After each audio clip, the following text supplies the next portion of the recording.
Hello friends, for today's video I wanted to go through a list of things that are rather trivial and stupid that a lot of us have ranted about. But at the end of the day, these things are not important at all. So I just wanted to poke fun at myself because I have very much taken part in these rants, and poke fun at us collectively for caring so much about so many of these things. Mid-series cover changes. So many of us get so frustrated about those. At the end of the day, our book is probably gonna fit between a bunch of other books on our shelves. Maybe yours are horizontal. But the point is that it's not like we are regularly looking at the entire series right in front of us. Why does it bother us so much? I mean, I know I care about consistency. I think the fact that so many of my books are the same size across the shelves kind of shows that. But I mean, I know it irks me, but it really irks me, and I know it really irks a lot of you too. And why do we care that much? Why do we care when we're not actively looking at our covers? I think it's the principle of it, but it's not like it's affecting our day-to-day lives. It's not like it's somehow making it more difficult to get to work, or it's not like it's taking more out of our paycheck or something. It's just aggravating to us, and it's not a big deal. The next one. This is more, I would say, a thing within fantasy circles, which I know a lot of you are a part of, given that my channel is usually about fantasy. But we care very much about how characters' names are pronounced. I get that nowadays audiobooks are very common for a lot of us. So many people are so much more accepting of audiobooks, thank goodness, because for a while there, I'm like, how many times do we need to have the conversation of like, are audiobooks really reading? And it's like, let's not. Either way, audiobooks now make it where a lot of us have something to tell us, this is how you say this character's name. And not everybody reads the audiobook. Not everybody has listened to the author in various different signings where they're talking about their books or anything like that, events. Not everybody's listened to those, so they haven't heard the author say the names. And then also sometimes the way the author says the name and the way the narrator says the name are different. And maybe you haven't encountered any of that and you just hear the name a certain way in your head, and that's just canon for you. That's just how that is pronounced. And people will get very weird about it. People will be like, that's not how their name is pronounced. And it's like, who cares? At the end of the day, who really cares? If that person wants to pronounce it Adeline instead of Adolin, that's fine. When I hear Adeline, I think Adderall. So for me, it's always been Adolin, regardless of whether Sanderson says it that way or Michael Kramer says it that way. It doesn't really matter for me, or Kate Redding. It doesn't matter, because in my head I'm like, Adolin. I can't say it the other way. And then for the longest time, switching gears, I always thought it was Rysand. I don't know why Rysand. I'm not even a fan of that series, but I don't know why Rysand bothered me. I really don't know.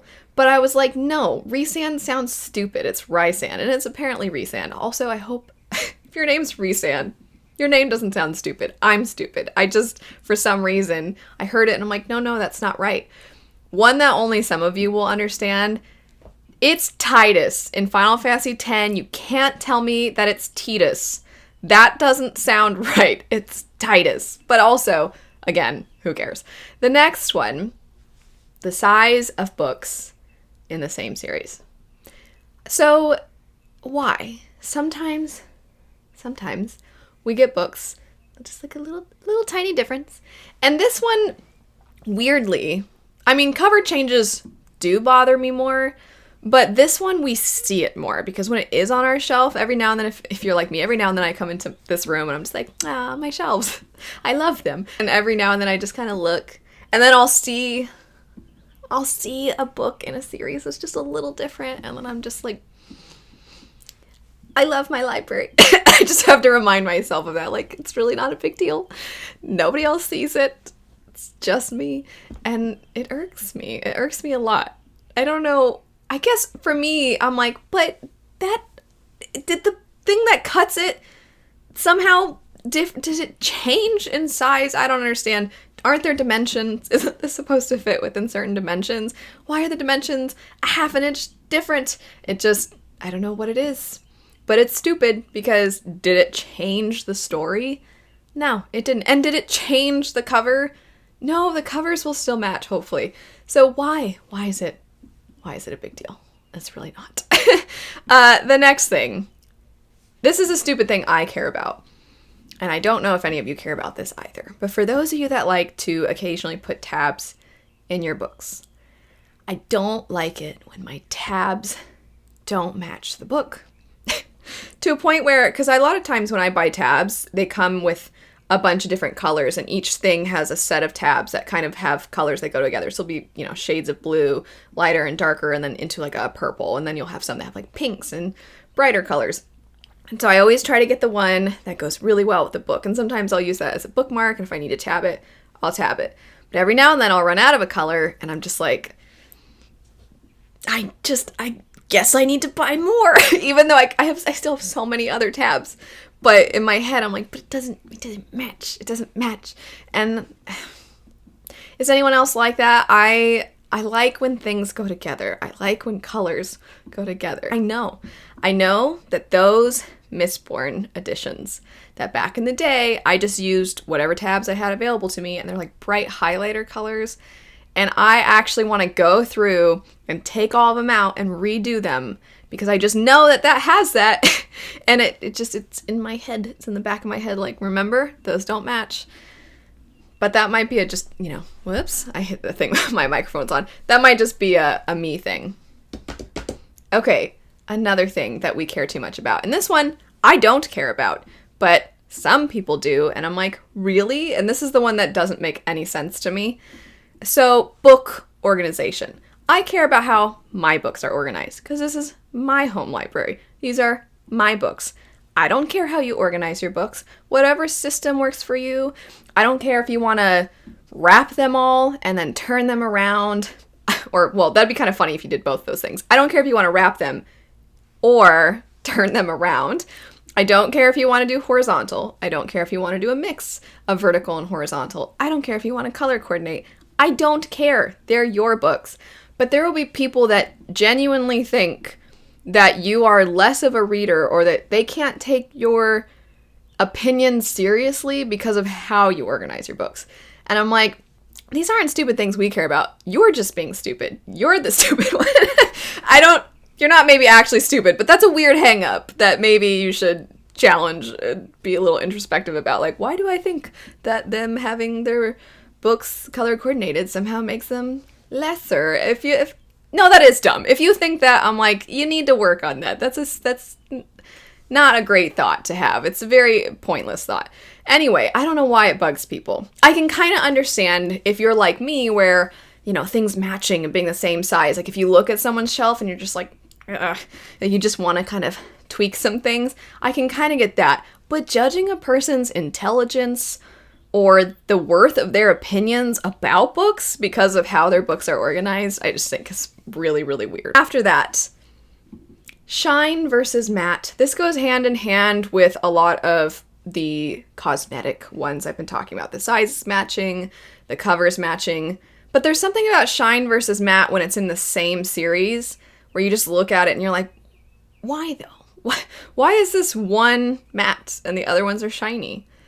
Who made that decision? I think that's what a lot of the cosmetic things come down to, is like, who's in charge? Does anybody talk to each other? And that's actually my next point. Miscommunication in books is probably the number one trope, I guess you could say, that collectively we're like, I don't like miscommunication. I don't think there's probably someone out there that's like, I like it, but I've never met a person or seen an unpopular opinions video or something like that where someone's like, honestly, I love miscommunication. I've not seen that. If that's you, feel free to say. But what I think is funny is miscommunication is easily one of probably the most relatable things, and we do not want to see it. We want to see really intense, difficult mental health representation, trauma. We want to see those things in books. We want to see like war and characters rising up from the bottom after being oppressed and mistreated. We want to see all those things because we're like, it's a reflection of life. And then we see miscommunication, and that's where we draw the line. And I think there's something to the fact that miscommunication is such a day-to-day frustration and annoyance that we don't want to see day-to-day. We want to see the serious stuff, the stuff that makes us feel alive and seen. But I'm like, I don't know if I want to see the miscommunication, because I don't want to be reminded of my very basic aspects of myself I can work on. I don't know if that's what it is. I'm not speaking for myself. I'm just saying, is that what it is? I don't know.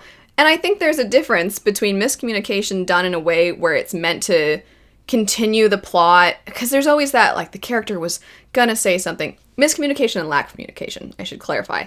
There will be that time when a character knows something and they need to tell another character, and something just constantly happens when the character goes to reveal something to the other character, and that's just frustrating, because you're like, all right, this is almost like plot inconvenience.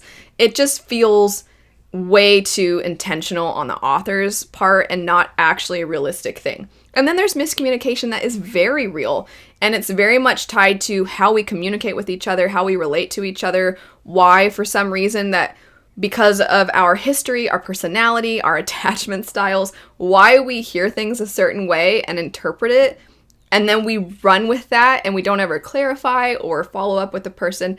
That's something that happens that I think is actually worth dissecting, because it really does reflect on our own lives, and it's something a lot of us could be better about, and yet we're like, I don't want to see it, which in a way is very ironic. We just want to ignore it, tuck it in a drawer and put it away. That's it though for now of a list of rather silly things that we are very passionate about in the book community that at the end of the day come nowhere near some of the important things in life. But it's fun to every now and then rant about these things. I'm very curious, what are some other things that really irk you that you know aren't ultimately a big deal at all, and yet you find yourself ranting about them to anyone that will listen?